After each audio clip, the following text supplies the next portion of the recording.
Hi ಎಲ್ಲರೂ ನಮಸ್ಕಾರ. ಇವತ್ತಿನ ಒಂದು ವಿಡಿಯೋದಲ್ಲಿ ಚಂದ್ರನ ಮಹತ್ವ, ಚಂದ್ರ ಮತ್ತೆ ನಿಮ್ಮ ಮನಸ್ಸಿಗೆ ಯಾವ ತರ ಲಿಂಕ್ ಇದೆ, ನಿಮ್ಮ ಮೈಂಡ್ ಮತ್ತೆ ಮೂನ್, ನಿಮ್ಮ ಮನಸ್ಸು ಮತ್ತು ನಿಮ್ಮ ಮೈಂಡಿಗೆ ನಿಮ್ಮ ಮನಸ್ಸು ಮತ್ತು ಚಂದ್ರನಿಗೆ ಯಾವ ತರ ಲಿಂಕ್ ಇದೆ ಅಂತ ತಿಳ್ಕೊಳ್ಳೋಣ. ಸಾಮಾನ್ಯವಾಗಿ ಚಂದ್ರ ಒಳ್ಳೆ ಪೊಸಿಷನ್ ಇರ್ಬೇಕು. ಚಂದ್ರ ಒಳ್ಳೆ ಪೊಸಿಷನ್ ಇದ್ರೆ ಮಾತ್ರ ನಿಮ್ಮ ಮನಸ್ಸು ತುಂಬಾ ಸ್ಟೇಬಲ್ ಆಗಿರುತ್ತೆ ಮತ್ತು ನಿಮ್ಮ ಮನಸ್ಸು ಸ್ಟ್ರಾಂಗ್ ಇರ್ತದೆ. ಬಟ್ ಕೆಲವು ಗ್ರಹಗಳ ನಿಮ್ದು ಕೆಲವು ನೆಗೆಟಿವ್ ಗ್ರಹಗಳ ಕಾಂಬಿನೇಷನ್ ಇಂದ ಕೂಡ ನಿಮ್ಮ ಮನಸ್ಸು ತುಂಬಾ ಒಂದು ನೆಗೆಟಿವ್ ಪರಿಣಾಮವನ್ನು ಬೀಳ್ತದೆ.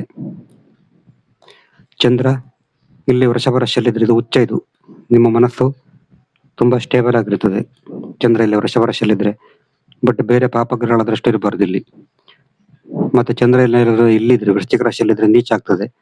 ಆಗ ನಿಮ್ಗದು ನಿಮ್ಮ ಮೈಂಡ್ ಕನ್ಫ್ಯೂಷನ್ ಇರ್ತದೆ. ನಿಮ್ಗೆ ಯಾವುದು ಸ್ಟೇಬಲ್ ಆಗಿ ನಿರ್ಧಾರ ತಗೊಳ್ಳಿಕ್ಕೆ ಆಗಲ್ಲ. ನಿಮ್ಮ ತಾಯಿ ಜೊತೆ ಭಿನ್ನಾಭಿಪ್ರಾಯ ಜಾಸ್ತಿ ಇರ್ತದೆ. ಇಲ್ಲಿ ಚಂದ್ರ ಇದ್ರೆ ನಿಮ್ಮ ತಾಯಿ ಜೊತೆ ಒಳ್ಳೆ ಬಾಂಡಿಂಗ್ ಇರ್ತದೆ. ಇಲ್ಲಿ ಚಂದ್ರ ಇದ್ರೆ ನಿಮ್ಮ ತಾಯಿ ಜೊತೆ ನೆಗೆಟಿವ್ ಪರಿಣಾಮ ಕೊಡ್ತದೆ ಅಂತ ಹೇಳ್ಬೋದು.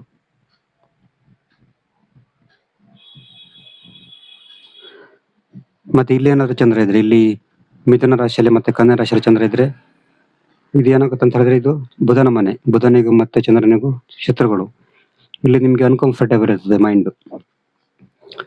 ಕನ್ಯಾ ರಾಶಿಯಲ್ಲಿ ಮತ್ತೆ ಮಿಥುನ ರಾಶಿಯಲ್ಲಿದ್ದಾಗ ನಿಮ್ಮ ಮೈಂಡ್ ಅನ್ಕಂಫರ್ಟೇಬಲ್ ಇರ್ತದೆ. ಯಾವಾಗಲೂ ಕೂಡ ಚಂಚಲತೆ ಜಾಸ್ತಿ ಇರ್ತದೆ.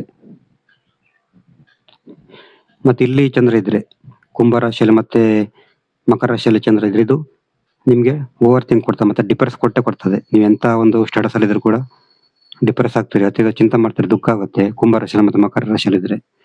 ಮತ್ತೆ ಇಲ್ಲಿದ್ರೆ ಮೇಷರಾಶಿಯಲ್ಲಿ ಇದ್ರೆ ನಿಮ್ಗೆ ಸ್ಪೀಡ್ ಇರ್ತದೆ ಮೈಂಡ್. ಮತ್ತೆ ಚಂದ್ರ 6, 8, 12 ಮನೇಲಿ ಇರಬಾರ್ದು. 6, 8, 12 ಮನೇಲಿ ಇದ್ರದು ನಿಮ್ಗೆ ನೆಗೆಟಿವ್ ಪರಿಣಾಮ ಕೊಡ್ತದೆ. ನಿಮ್ಗೆ ಮೈಂಡ್ ಸ್ಟೇಬಲ್ ಇರಲ್ಲ. 6ನೇ ಮನೆ ಮತ್ತೆ 8ನೇ ಮನೇಲಿ ಮತ್ತೆ 12ನೇ ಮನೇಲಿ ಇದ್ರೆ ನಿಮ್ಗೆ ಮೈಂಡ್ ಸ್ಟೇಬಲ್ ಇರಲ್ಲ. ಮೈಂಡ್ ನೆಗೆಟಿವ್ ಥಿಂಕ್ ಮಾಡ್ತದೆ. ಅಂದ್ರೆ ಮನಸ್ಸಿನಲ್ಲಿ ಸ್ಥಿರತೆ ಇರಲ್ಲ ಅಂತ ಹೇಳ್ಬೋದು. ಈ ತರ ಚಂದ್ರ ಎಷ್ಟೊಂದು ಜಾತಕದಲ್ಲಿ ಚೆನ್ನಾಗಿದೆಯೋ ಅಷ್ಟೊಂದು ಒಳ್ಳೆ ಫಲ ಕೊಡ್ತದೆ ನಿಮ್ಗೆ. ಚಂದ್ರ ಆದಷ್ಟು ನೆಗೆಟಿವ್ ಪ್ರಭಾವಗಳ ಒಳಗೆ ಕೊಡ್ಬೋದು. ಉದಾಹರಣೆಗೆ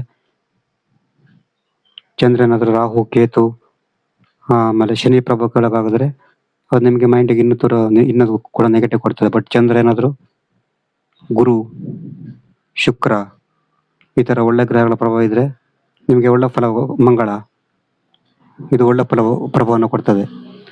ಬಟ್ ಚಂದ್ರನ ಜೊತೆ ಮಂಗಳ ಇದ್ರೆ ಅದು ತುಂಬಾ ಸ್ಟ್ರೈಟ್ ಮೈಂಡ್ ಕೊಡ್ತದೆ. ಚಂದ್ರನ ಜೊತೆ ಏನಾದ್ರು ಗುರು ಇದ್ರೆ ತುಂಬಾ ಕೂಲ್ ಆಗಿ ಯೋಚನೆ ಮಾಡೋದು, ಈ ತರ ಎಲ್ಲ ಕೊಡ್ತದೆ.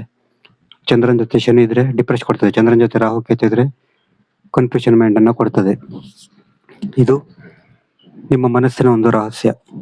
ನಿಮ್ಮ ಮೈಂಡ್ ತುಂಬಾ ಚೆನ್ನಾಗಿರ್ಬೇಕಾದ್ರೆ ಚಂದ್ರ ತುಂಬಾ ಚೆನ್ನಾಗಿರ್ಬೇಕು. ಚಂದ್ರ ಶತ್ರುಗಳ ರಾಶಿ ಇರಬಾರ್ದು. ಚಂದ್ರ ಬಟ್ ಚಂದ್ರನಿಗೆ ಬೆಸ್ಟ್ ಸ್ಥಾನ ಅಂತ ಹೇಳಿದ್ರೆ ಇದು ವೃಷಭ ಮತ್ತೆ ಕಟಕ. ಎರಡು ಒಳ್ಳೆ ಒಂದು ಸ್ಥಾನಗಳು ಚಂದ್ರನಿಗೆ. ಮತ್ತೆ ಇಲ್ಲೇನಾದ್ರು ಧನು ಮತ್ತೆ ಮೀನ ರಾಶಿಯಲ್ಲಿದ್ದಾಗ ಅವರಿಗೆ ಇದು ಕೂಡ ಸ್ವಲ್ಪ ಧಾರ್ಮಿಕ ಭಾವನೆ ಹೆಚ್ಚು ಬರುವ ಸಾಧ್ಯತೆ ಇರ್ತದೆ ಮೈಂಡ್ ಅಲ್ಲಿ. ಮತ್ತೆ ಇಲ್ಲಿ ಸಿಂಹ ರಾಶಿಯಲ್ಲಿ ಏನಾದ್ರು ಚಂದ್ರ ಇದ್ದಾಗ ಅವರಿಗೆ ಅಧಿಕಾರಶಾಹಿ ಪ್ರವೃತ್ತಿ ಬರ್ತದೆ. ಬಟ್ ಚಂದ್ರ 6, 8, 12 ಮನೇಲಿ ಇರಬಾರ್ದು.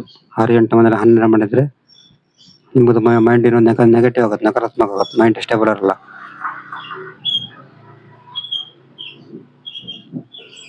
ಇದು ಚಂದ್ರನ ಒಂದು ರಹಸ್ಯ. ನಿಮ್ಗೆ ನನ್ನ ಜಾತಕ ವಿಷಯ ಮಾಡಬೇಕಂದ್ರೆ ನಮ್ದು ವಾಟ್ಸ್ಆಪ್ ಸಂಖ್ಯೆ 70 906 37 934 ಈ ನಂಬರ್ಗೆ ವಾಟ್ಸ್ಆಪ್ ಕಾಲ್ ಮಾಡಿದ್ರೆ ಜಾತಕದ ಬಗ್ಗೆ ತಿಳಿಸಿಕೊಡ್ತೇನೆ. ನೆಕ್ಸ್ಟ್ ಆದ್ರೆ ಬೇರೆ. ನಮಸ್ಕಾರ.